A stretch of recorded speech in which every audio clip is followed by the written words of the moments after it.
Terrorist raised his sighting device and locked onto the US president's private jet. He then retrieved a surface-to-air missile and fired it at the aircraft, which swiftly headed toward its target. The aircraft detected the incoming missile and was preparing to release chaff, but the computer screen suddenly went black.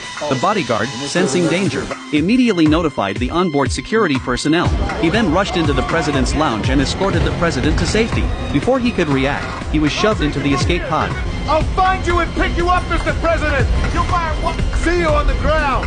The bodyguard closed the hatch, pressed the launch switch, and sent the escape pod out of the plane. All the security personnel then jumped out of the plane, but their parachutes did not open.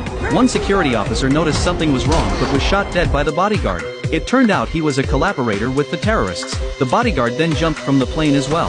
At that moment, a ground-to-air missile swiftly flew past him, striking the plane and 3 escort fighter jets in the clouds. Ultimately, the escape pod made an emergency landing in a forest. At that moment, the president was trapped inside the escape pod and was discovered by a young boy who was out hunting. The boy approached cautiously with his bow and arrow and curiously tapped on the pod's door. The president wrote a password on the escape pod's window. After entering the password, the boy quickly hid. The president then opened the door and discovered that the one who had rescued him was a young boy. Upon learning that the man was the president of the United States, the boy immediately took him away from the area. By the time the bodyguards arrived with the terrorists, the president had already vanished without a trace.